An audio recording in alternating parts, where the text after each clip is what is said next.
a great leader must be a great self-leader first. Meaning? So, meaning a great leader must be well composed, must be resilient, must be properly oriented in life and at work, and must be able to stand firm so that others can rely firmly on him or her. It's an exploration on where the sweet spot lies between order and chaos, or extreme discipline and extreme liberation, and how I'm using a quote by Picasso. I used a quote by Picasso.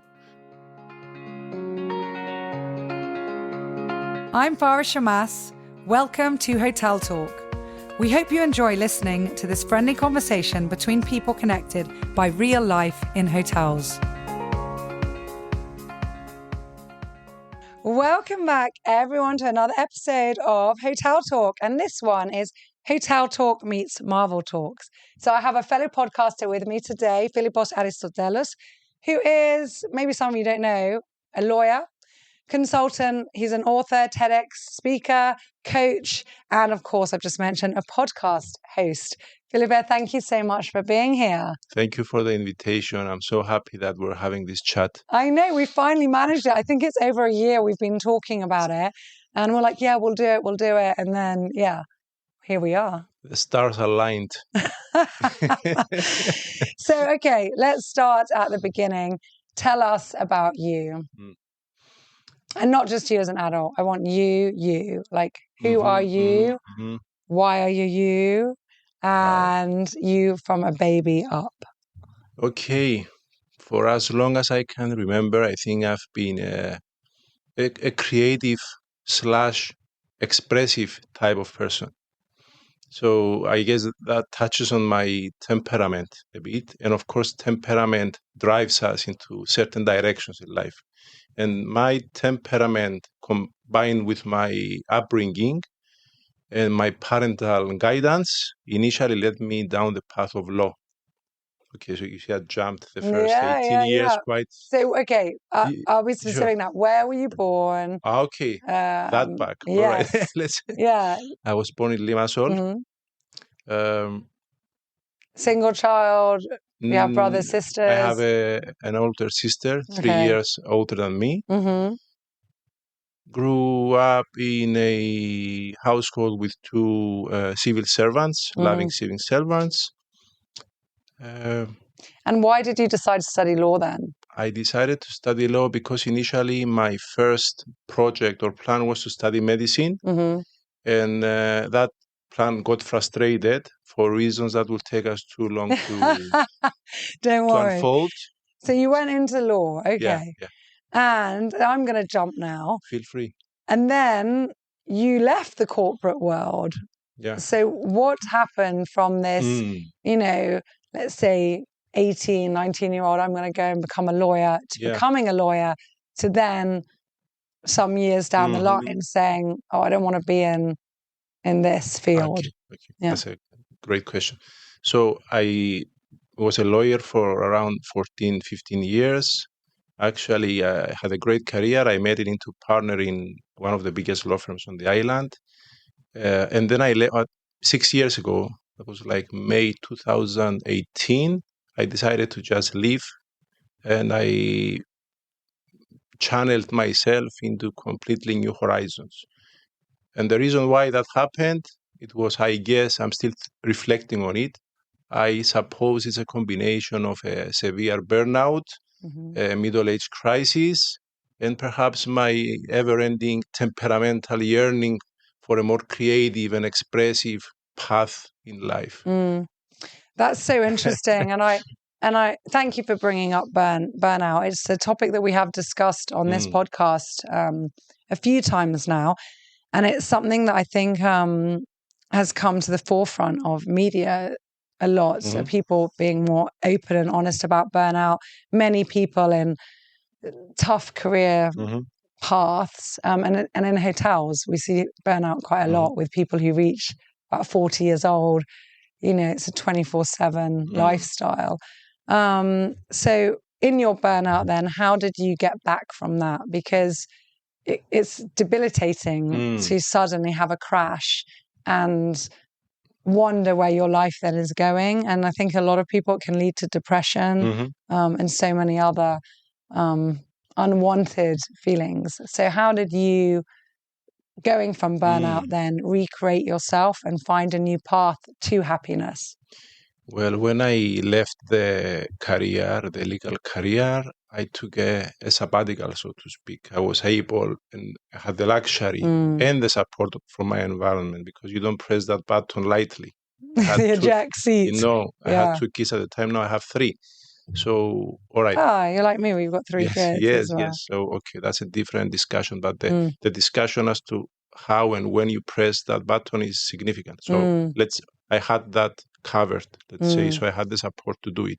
Now, when I did it and I left, it's a very strange feeling, because you leave from a highly structured and disciplined space of being and mode of being, and then you suddenly, when you take a sabbatical, you veer into a world that is too free and perhaps overwhelmingly free to handle, especially when you are used to doing checklists and doing stuff and having deadlines all the time. So what I did is that I allowed myself time to breathe. So it took me quite a few months. Initially, I was thinking to doing a firm on my own, to join other law firms, had many things floating in my head. But eventually, when I had the time to think and reflect back on what truly it was that I wanted to do, I decided to actually take a razor and shave everything off except what I was truly enjoying. So instead of doing, I'm going to do what I was doing before, but in a new context, I said I'm going to stop everything. And from the things that I was doing in my legal career, and I will tell you a few things, I said, okay, I'm going to start doing A and B, C only, and I built it from there. And so you unpacked everything, went to the core. Yeah, I said, okay, which is quite brave. Brave, yes.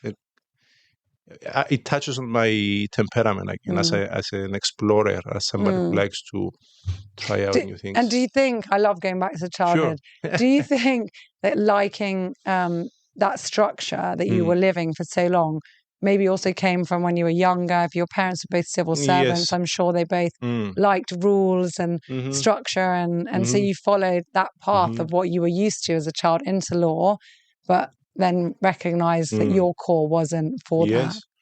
Well, I don't want to denigrate structure and discipline and order, because we need to have both. We have to have structure and freedom. I think the two go in tandem. Like there is a dance between structure and creative liberation or expression. I think the two go together. If you have too much structure, you suffocate, you atrophy, you stagnate. Too much structure, if you have too much freedom, and it's chaos. So you drown in anxiety then. Too many directions. How do you choose? So I believe you have to have both.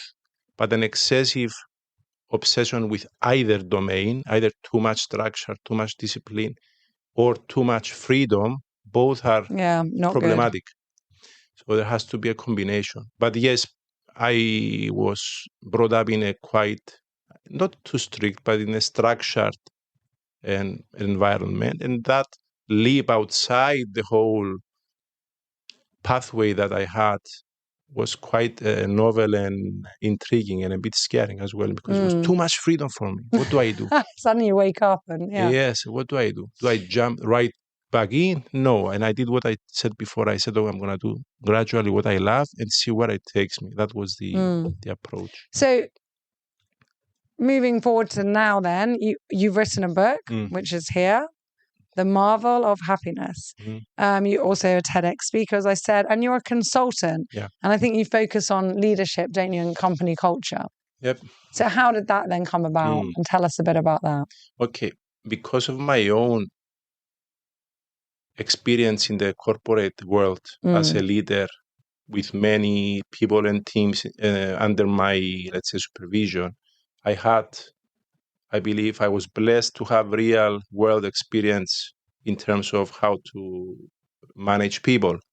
and how to manage a business or a part of a business as a head of departments for many years. So I believe that that actual experience combined with my own personal yearnings to delve into the human condition and to see what can truly either prevent, curtail, or actually unlock human potential, I believe that it led me into the sweet spot of what I am best at, as well as what I enjoy, what I enjoy most, because I bring my personal experience from work.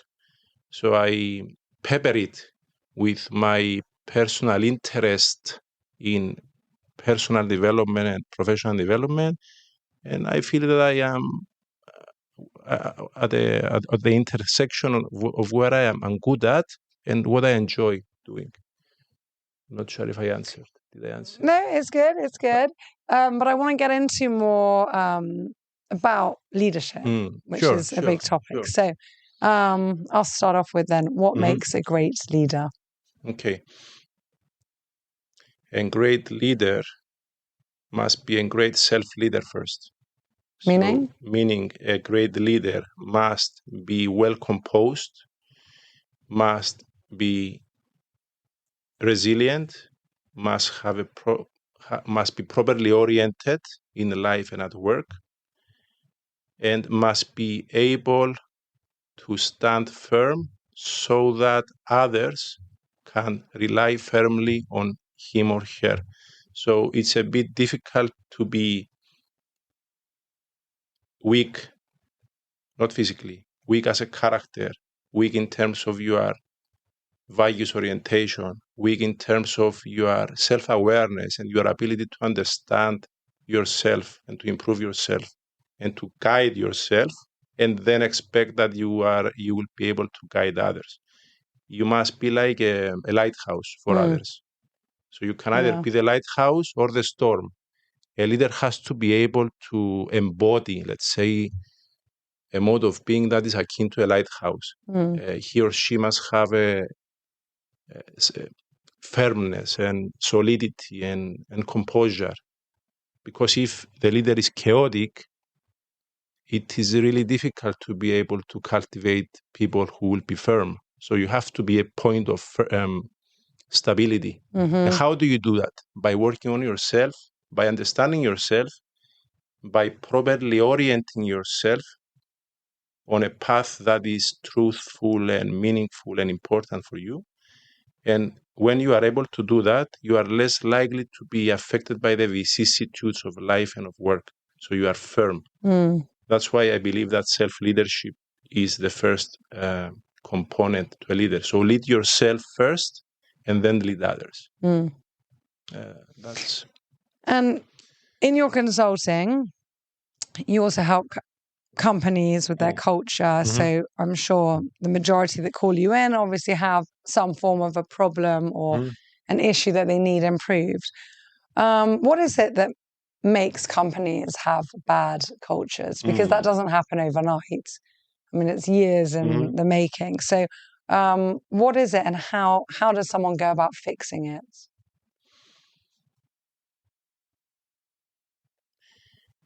The first thing that one has to do is to identify what's important for a company. What's important for a company? So you start from the top, in my view. Let's say that and that reflects on the values and the temperament of the founders or the leaders, or the leader or the CEO. It depends if it's a family business, if it's a business owned by one person. That's okay. But you start at the top and you point down what's important for you. You cannot focus on everything at the same time.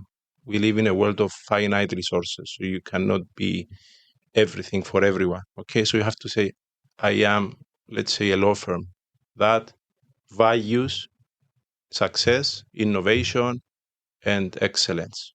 That's what I do. Okay. And if you lock that and you codify it in your DNA, let's say, then you start to see how that DNA affects and trickles down the organization in terms of goals, in terms of behaviors that you encourage or you discourage, in terms of what type of people you hire.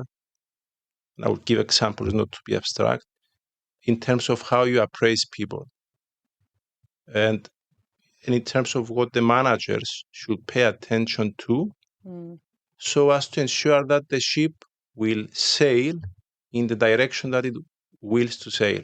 Because if the leaders would like the vessel to ship in direction A, but the employees believe or suspect or presume that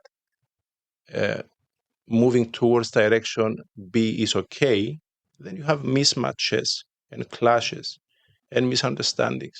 So alignment, a key word is alignment, so that people can understand what's important and they can bring their best self if they can, because temperamentally some people may be bad fits.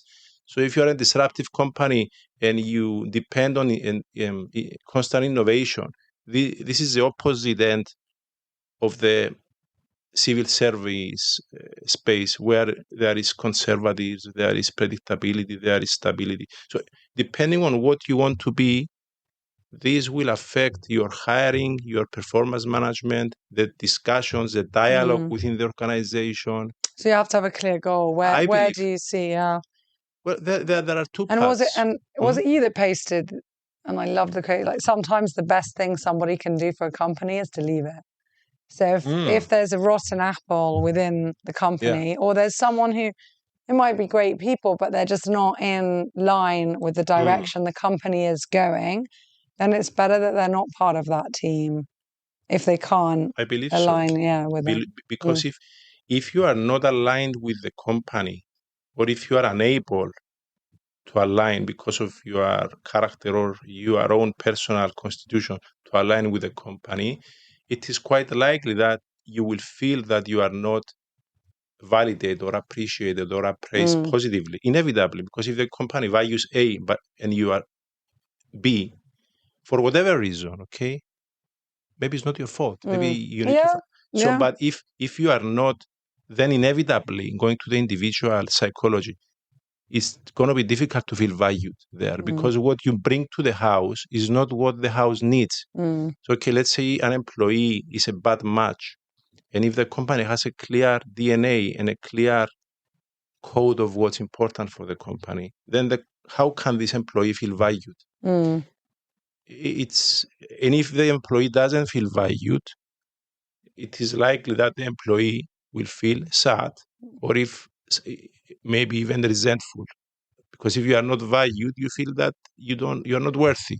And if you feel unworthy and you stay in an environment that for whatever reason does not make you feel worthy, that can drive you into feeling resentful, and that can make you really into a rotten walnut, how do you say, a rotten apple, whether intentionally on your behalf or unbeknownst to you, because whoever is not valued, it cannot be a positive presence in a workplace. That's what I tell our team. I say, if anybody wakes up and says they don't want to come to work, or is resentful of work, or doesn't want to be here, then come and see us.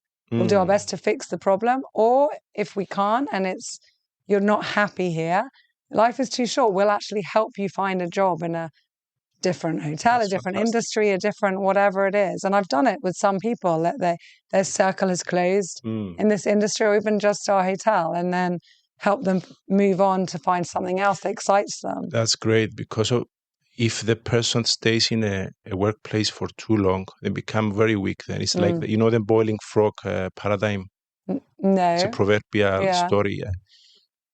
If you have a pot of water and you boil it you heat it to a boiling temperature, and you try to drop a frog in it, the frog will instantly jump out because of the hot water. So you bring it to the boiling temperature, the frog jumps out. If you place, however, alternatively, a frog in lukewarm water, allow it to sit there, and then you gradually increase the temperature, gradually, and then eventually you bring the water to the boiling temperature, the frog will become very weak and it would be impossible for the frog to jump out because the temperature infringed the body of the frog gradually to an extent that he couldn't instinctively jump out. What this means is that if you have an employee that, although the workplace is a bad, so the employee who senses that the workplace is a bad match for them, if the company is clear from the beginning as to what it values, okay? So it's like we value innovation. If you are conservative, for example, you don't want changes, you should ideally jump out immediately. No, that's not for me. So let's say the HR is doing the hiring or the recruiting manager, the hiring interview. You know, we value innovation here, which means don't expect a lot of predictability. Expect changes. Expect sometimes even erratic tasks and projects. Are you willing to do it? Are you able to do it? Does that excite you? Yes. Do you like the sound of that? It sounds exciting, but will you be willing, instead of leaving at 6 o'clock, if something comes in, to leave at 8 o'clock? So then if the frog, yeah. I mean, I'm using metaphorical language. If you are specific enough, then the person may say no, leave. But if that information comes late in the picture, that person may become so habitually adjusted to the workplace, to the people, to the teams, to the habits, that it may be difficult for them on their own then to press the button. And to understand that they're not suited. Yeah. The employer will then have to step in and help them or encourage them to leave, which is rare because many employers feel that people leaving the company, they take it as a personal insult. So that touches on a different topic. Yeah. Yeah. These conversations are difficult. Helping people leave is not that easy. It's not easy at all. And the guilt and and it's mixed emotions and it's very difficult. So, well, actually, before I talk about your book, you spoke at TedX recently. What was your topic and why was that important to you? That was important. I have to admit that I underestimated the amount of time that it took me to prepare. It was my first TEDx talk at TEDx Molos. I think it was the first time that it was organized. I felt really happy that I was asked for this because I wanted to do it since I left the law. I wanted to do a TED talk in 2018, but an initiative I took didn't take off. And then I was like, okay, let's leave it down the line. And I was happy that 6 years later it came. Now, the topic that I talked about, which reflects on some of the things we've said already, and the second edition of the book, which is this interplay between structure and freedom. So too much structure versus too much freedom. It's let's say it's a conversation that really fascinates me. What was the title? The title was Leashing Your Potential, How Constraints Can Elevate Your Life. So instead of unleashing, leashing. So it is it's an exploration on where the sweet spot lies between order and chaos, or extreme discipline and extreme liberation, and how I'm using a quote by Picasso. I used a quote by Picasso saying that Picasso said in the creative domain, first you have to learn the rules like a professional and then proceed to break them like an artist. So, I mean, you love cooking, right? Yeah. So, and that quote in this space translates as you may be extremely creative as a cook, but you should have some specific principles complied with specific and, let's say, classical cooking principles or rules complied with before you venture into with anything, writing, business, right? Exactly. So business. So you have to have exactly. So it's that conversation between, again, discipline and freedom or creative expression, and that's the topic of the TED Talk. How much freedom is helpful?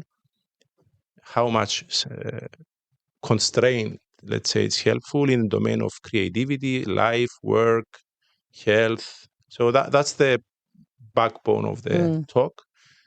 It took me so long to prepare it. Ah. I cannot imagine. And then I reevaluated In general, though, does it take you a long time to prepare your talks? I mean, not does it take you, do you spend a lot of time? I spend a lot of time, and I critically evaluated my approach to speeches after TED Talk. I believe that perhaps I am at a stage of my life that I prefer doing workshops and facilitations of seminars, perhaps because I don't know, maybe it's also my tendency to spend too much time crafting the speech. Other people may be more relaxed. Okay, I'm going to spend 2-3 days and do it, but perhaps it's my own but everybody's different. Engagement. Yeah. One of my close friends that we mentioned earlier, he's like that. And then I'm the other extreme where I can literally be driving to a talk and be like, oh, in my head, I better quickly. Wow. I'm the like off the cuff. But yes, but then we were laughing. We're like, I think we should like converge our knowledge and meet in between. I need a bit more of I better. Yeah, usually prepare. I go as I'm listening to other people, I'm writing part of what I'm going to say on the back of an envelope, and I get up there. Yeah, but that's not always good. But then there's the other extreme, of people spending months to. So yeah, we all need balance, isn't it? It's all about yin and yang. Yes. Oh, that's really exciting. I'm laughing now because I'm talking in London at the end of next month. But I haven't even thought about what I'm going to talk about yet. I'll do it. On the TED Talk, just to wrap it up, basically, I took a ladder on stage, a real ladder, yes. And I used it as a visual aid for the talk. Okay. And initially, I positioned the ladder on the floor like a train track, like a rail. If you visualize the ladder, it's like if you place it on the floor, it's a train track. Then I repositioned it to show that if the discipline can get you on track, if you have goals and if you have a direction, it gets you on track and you can move. You can engage in forward motion. So that's the first part, the ladder. Then I repositioned the ladder as a fence. I placed it vertically, like as a fence in front of me. And then I talked about how constraints as rules can help, and laws, rules, moral injunctions can also help us. So limitations can also help you in the form of rules. And lastly, I placed it upright as a limitation, as a scaffold. And I ended up saying that, limitations are like a scaffold.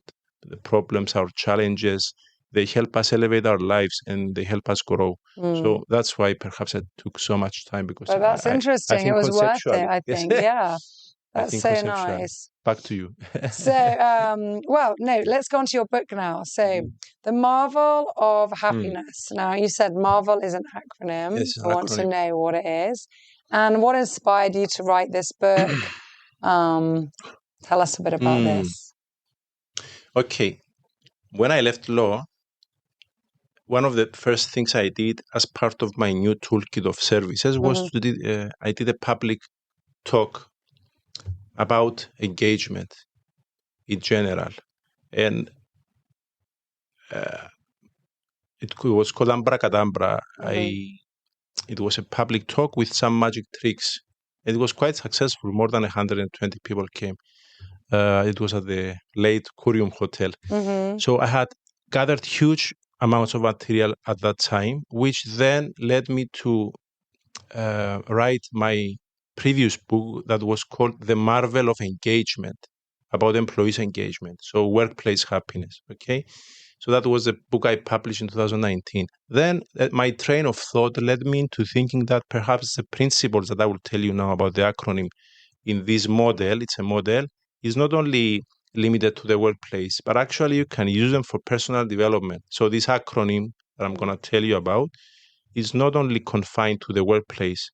You can use it generally as a self-help, but it's much more detailed than a self-help book. So that led me to publishing the first edition of this book in 2020. I wrote it during COVID. The whole 2020 year was me writing the first edition of this book, The Marvel of Happiness, which stands for meaning. So meaning is about how the mind works, our pursuit of purpose, our limiting beliefs, our biases, the way the mind focuses on negatives, and generally the mind's working. So, and why we seek meaning, what does it mean to seek a meaningful life, a meaningful career? So M is for meaning, vision, and all these things. A is for autonomy, freedom, self-determination, the importance of having, as we said before, a creative side and to express yourself, which then leads to R, which is relatedness, which is the social aspect. We are social beings. So yes, we crave for autonomy, individuality, self-determination. So that's the individualistic part of the model, but within a social context. So the I has to be integrated within the we, within groups, tribes, teams. So it's that idea that we need to belong somewhere. So relatedness is about the need to belong. Yes, they need to be free, but also they need to be free within a social nest, let's say. Then V is values, stands for values. This is about our orientation, what we said before for the company, but also for the individual. What do we value? Do we know what we value? Sometimes we do, sometimes we don't. I am 45 years old and I'm still struggling to pinpoint exactly what it is that I value. It's a big discussion. It's a whole chapter there. And we evolve. That's the Yes. thing. We're not static. Yes. It's we evolve and we Values can change. grow and values Absolutely. change and priorities change. And that's what makes life so interesting. Absolutely. Values change. But I think people can get so stuck on, and the mistake is they can not just get stuck, but they can get so associated with a value that they have at a certain point in their life that they think moving on or growing is losing their own identity, which is not the case at all. Like we're supposed to all grow and just become better versions of ourselves all the time. We change our values. Our circumstances change. So when you're young, you want to change the world. When you grow up, okay, maybe you still want to change the world, but you have more things to lose. So you have a family, perhaps you have a career. So your values inevitably change. There are certain values windows that we inhabit, and I mentioned them in that chapter as well. So typically, what are the sort of windows of values that we veer through life? Yes. Should I move back to the acronym? Yeah, please. So values is like the compass. What it is that we value, or what it is that we should value, if you want. It's a discussion there about all these things as to what's important, how to find out what's important. Because when you find out what's important for you, that's your orientation, or perhaps that should be your orientation. So that will help you realign and readjust everything else to help you be more properly oriented and congruent with what it is that you value. That will lead to less internal conflicts and anxiety and feeling inauthentic and so on and so forth. Then E stands for experience. So the importance of engaging in life, confronting life, living life. The meaning and thinking about concepts and delving and indulging in the temptations of the mind is not enough. We have to get out there and live and gather. That's why it's experience. Gather experiences, engage with other people, expand your map of life. It's extremely important because we are social. Going back to the short, we need to live. We cannot lock ourselves into a casket and simply visualize and imagine how life could be. Life is to be lived. And L is for learning, lifelong learning, which is connected to experience. It is about and growth that we just mentioned. Yes, learning. There are many ways to learn. One way of learning is through other people. Having getting information from other people, from experience, self-directed learning, studying from our mistakes. So it's just to keep flourishing and learning and finding out about what we love. So it's like a model, but it has a lot of advice, anecdotes, and it has a rich bibliography. And it says here stories as well. Yes, personal stories and bibliography is quite rich as well. I've heard it's a good book. Some would say. And why a balloon? There's a balloon on the cover. Yes, please. I will spoil it, but it doesn't matter because, I was wrestling with the idea of what to place on the cover. I mentioned what's the balloon inside, and the idea it touches mostly on the first letter, the M. So the mind's workings, the meaning. So it's our attachments. A balloon, a yellow balloon. The string is an attachment, and the balloon can represent an idea or a belief. Okay. Interesting. It can be your identity. I like it. Your role, like whatever, a lawyer, it's me, a parent, a spouse, your affiliation to a certain ideology, for example. So you attach, the string is the attachment that you develop in a certain idea or belief or identity. Why? Because the attachment gives you a semblance of control. That's why we attach. And are you happier with the attachment, you think? I'll tell you what I mean. Okay, we go back to the discussion between structure and freedom again, okay? So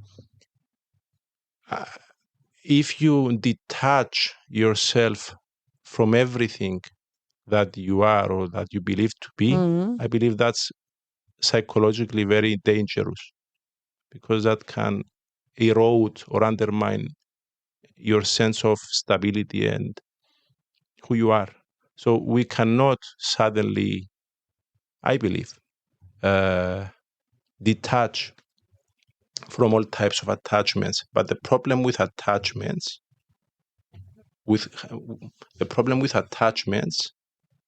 is that they don't allow us to grow. So what I say in the book is that sometimes we have to be able to transcend our beliefs and our attachments, to transcend the workings of the mind and the fixations of the mind. This goes into the spiritual realm of happiness, so to speak. So you cut the string and you allow the idea, the fear that I am this or that, I'm useless, or I am bound to be only a spouse or an employee or whatever. So you basically free yourself from that limiting belief or thought. That's hard. Interesting. That's hard to pinpoint it exactly, but it's analyzed in the book. And then after writing this, you've started a podcast, which you do in this studio, the connection with St Raphael Resort. I'm so happy that I found this studio. Well, we're happy you found us too. So, Marvel Talks. Yes. So tell us a bit about the podcast. Why did you decide to start a podcast? What's your goal? And maybe let us know what you felt has been your most memorable part of the journey, the podcasting journey for you. Maybe your favorite episode, if you can, or The podcast is an extension of my thinking process. So when you have a podcast and you commit to a date and to a guest and to an audience, that inevitably forces, in inverted commas, you to be specific in what you are going to say and think about and convey and ask and explore. So I would say that in addition to that, it's promotion for me, of course. It also helps. Of course, it's all about branding. And branding, yes, that's for sure. I'm not pretending that's not part of it. But I think there is some magic associated with what we're doing right now. And it is precisely what I try to explain. It is that it helps you be specific in your thinking and in your speaking. And if you also want your writing, it helps them. It helps you put your thoughts in order. Why? Because you have a guest, so you have to be articulate enough to lead a meaningful conversation. So if you have 1,000 ideas floating in your mind, it will force you to harness those ideas into a meaningful conversation. And because that takes place in front of an audience, that gives you an extra sense of responsibility to be cohesive and meaningful and helpful in your conversation, because of the primordial fear we have that we're going to mess up and we will humiliate ourselves, and that the people will say that. So you basically leverage part of I leverage that you won't be part of the human condition. society. Yeah. Yes, I have to make it right. And with the audience, you have an extra pressure, creative pressure, to create an engaging and meaningful conversation, which also helps you flourish and grow and develop your thinking and discard what's not meaningful or what's illogical or what's not working. So it's part of my own, perhaps, personal development, as selfish as it may sound. And how important is it to you, other people's opinions?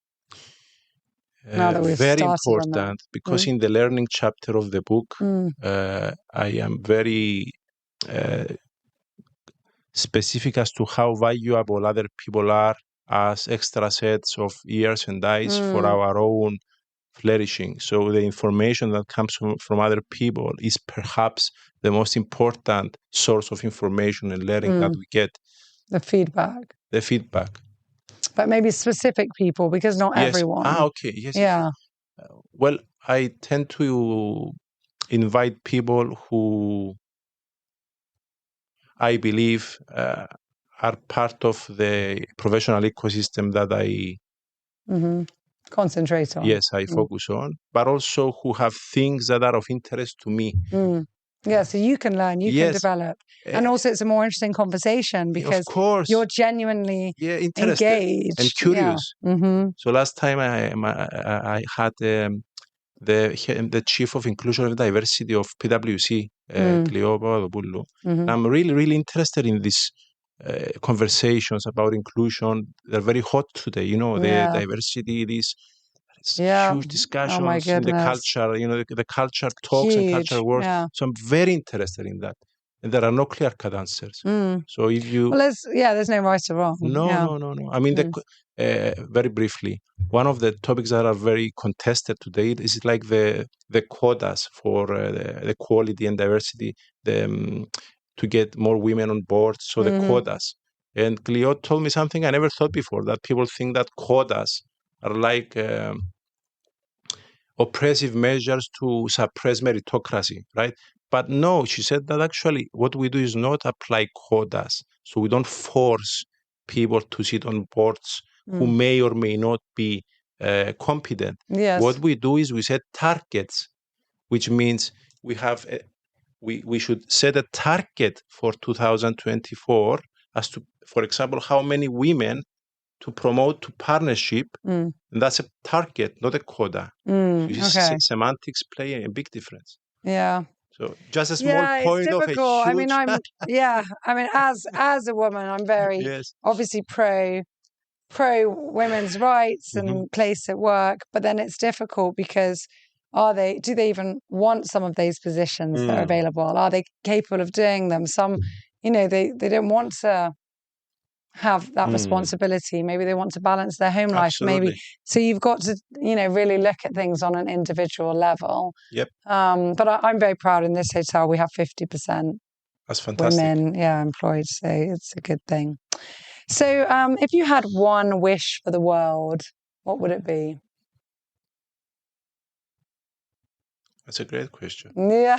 Well, one wish for the world would be to be to be more loving, I would say. More loving in terms of, love is a term that has many different meanings thrown around. More in this context, I mean love in terms of the intention to make things better. Because it's very easy to, especially when you get resentful. Love, goodwill. Goodwill to make things better, to want to make things better, to love. That comes down to your personal filter as well. So to believe that the world is a worthwhile place, because people who are unwell or who are resentful can go into some really dark places, and they may want to see the end of the world. They become sociopathic. Anyway, so love in terms of believing that the world has its problems, but believing that this is a world that can be improved and it should be improved, not a world that is doomed and it's bad and it's only negative. Yeah, positive. Yeah, so to have more love. Yeah. I think as the Beatles said, all you need is love. Yes. Dun, dun, dun, dun. Not romantic love, but love for the world. Love for the world, love for yourself. Respect, and so many things come with that. What is your favorite book? Wow. Oh my And God. I know that you read a lot, so Okay. My single favorite book. if you have one. One of the best books I've read was The New Earth by Eckhart Tolle. That's in the spiritual realm. Yeah. But that's one of the best books I've read. Interesting. And your favorite quote? I would say it's a quote by Seneca, the Stoic, which is that we suffer more in imagination than in reality. I think that's correct. We suffer more in imagination than in reality.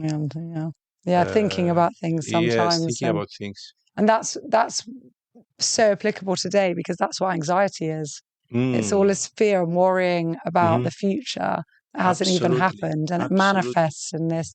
And I think we've never had so much recorded, not just depression, which is worrying about the past, but anxiety levels in young kids and people and young adults. It's crazy.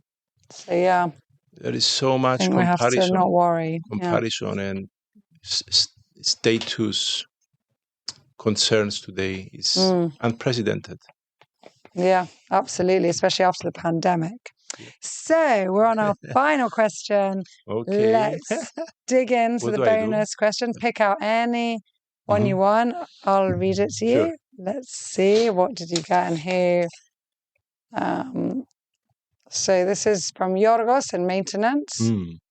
What is the secret of your success? Okay. Nice question.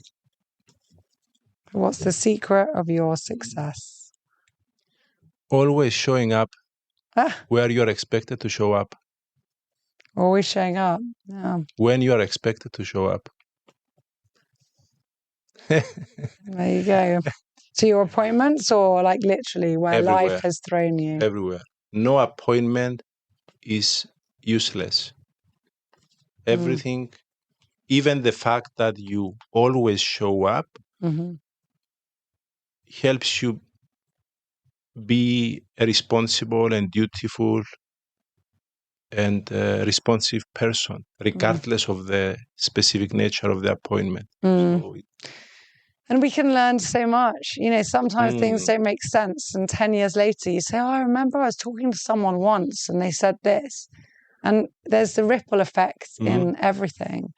And all those pieces of the puzzle fall into place. And thank you so much, Philippo. It's been amazing. My pleasure. Everybody check out Marvel Talks as well as Hotel Talk. So there's another podcast for you all to download now. Thank you ever so much. Wishing you all the best, every success, and for you to marvel in your own happiness as well. Same to you. Thank you. And thank you also for inspiring me to come here to this studio and to relaunch my podcast. Oh, it's a pleasure. That's what we all hope to inspire people one way or another. And I'm sure you're doing that to so many people with your books and more. Thank you. Thank you, Farah. We hope that you're enjoying Hotel Talk, and I'd like to remind you guys, please, to click that subscribe button. It helps us more than you may realize, and any likes or comments that you can give us on any platform would be highly appreciated because it helps us get heard and more exposure. Don't forget to hop along to St Raphael Resort and Marina's website. Join us on our journey with our Seahorse Club, where you can get exclusive offers and so much more. Or you can email our team directly, quoting Hotel Talk, to receive an exclusive discount on your next stay with us in Limassol, Cyprus. We'll see you all soon, and feedback is more than welcome. Thank you for being part of this journey.